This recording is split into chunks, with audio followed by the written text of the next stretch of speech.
When the price of victory becomes making everything cheaper, the game eventually destroys its own players. For years, the rise of China looked like momentum that could never be stopped. It was the world's assembly floor, turning ruthless efficiency into something almost poetic. Cities glowed through the night. Conveyor belts moved like clockwork. Every year, prices slipped lower. Western rivals stepped aside, and the world applauded what looked like economic genius.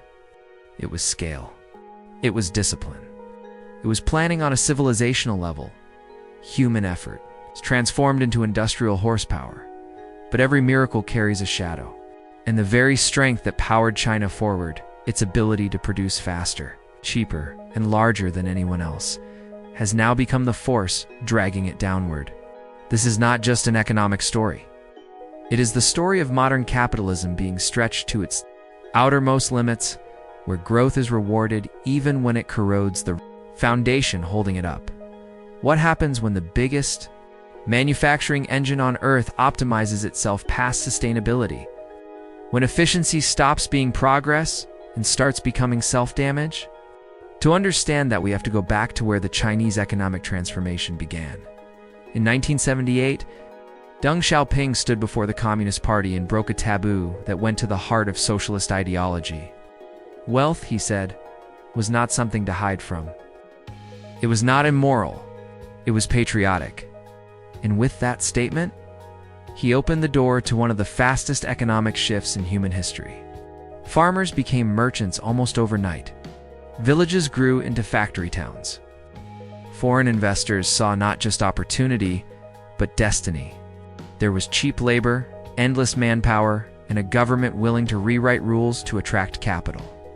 Special economic zones were born, places where ideology was replaced by a single objective: produce, export, expand. The experiment didn't just succeed, it detonated. Shenzhen, once a quiet fishing town, erupted into a megacity in a matter of years. Other provinces wanted their own boom. Local officials borrowed relentlessly, paving highways, erecting industrial parks, building ports, and power plants, all in the hope of pulling more factories into their orbit. By the early 2000s, China was no longer just participating in global trade. It was consuming the world's appetite for raw materials. Steel, oil, copper, coal, demand surged. Western corporations, desperate to survive, moved production there. If a product could be assembled, eventually it would be assembled in China, but beneath that rise was a dangerous incentive structure. Success meant being cheaper, always cheaper than everyone else. Cities competed by cutting taxes, slashing land prices, suppressing wages. Companies fought to survive by trimming margins, shrinking profits, and cutting quality. Growth became the only scoreboard. Sustainability vanished from the conversation. What looked like progress was, in reality, a relentless sprint downward. For a while, none of it seemed to matter. Migration from rural areas fed the factories. Millions joined the workforce each year, trading time and exhaustion for opportunity. The machinery never rested. Ships moved day and night. Western consumers got their miracle impossibly cheap electronics, disposable fashion, and the illusion of prosperity without inflation. And China did grow faster and larger than anything the world had seen, but somewhere between the 100th apartment tower and the 1,000th industrial park, the engine overheated. The model mutated into dependence. Governments that borrowed to build now needed more construction just to pay yesterday's debts. So they built again, harder, faster, wider. By 2015, China possessed more steel-making capacity than the rest of the world combined. Industrial parks churned out goods faster than global markets could absorb them. Prices fell not because technology improved, but because survival demanded acceleration. Factories didn't slow when profits disappeared. They doubled output instead, praying volume would save them. It didn't. A single word began to define the new reality: involution. Not people exhausting themselves for shrinking returns, but entire industries trapped in the same loop. Competition stopped being about innovation and became a struggle just to remain standing. Sectors turned into battlegrounds. Solar, batteries, electric vehicles, icons of the future economy, twisted into arenas of price warfare. Dozens of firms, backed by state capital, dumped identical products into the market. Prices collapsed. Margins vanished.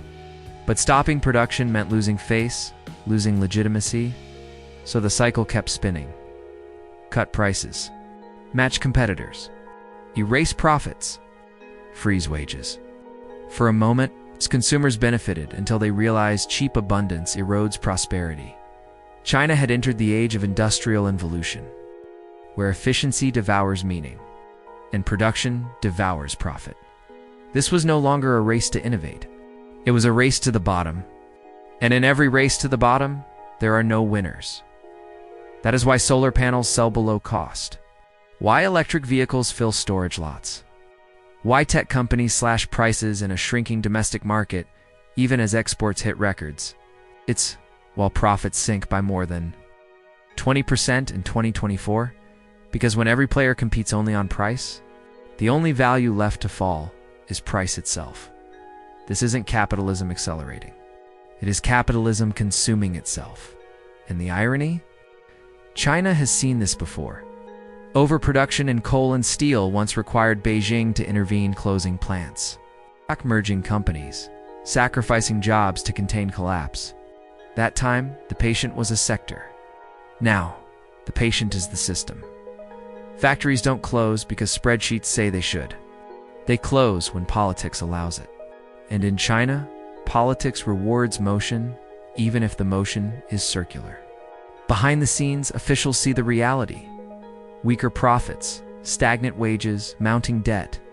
Publicly, the message remains unchanged. Keep producing, keep building, keep believing.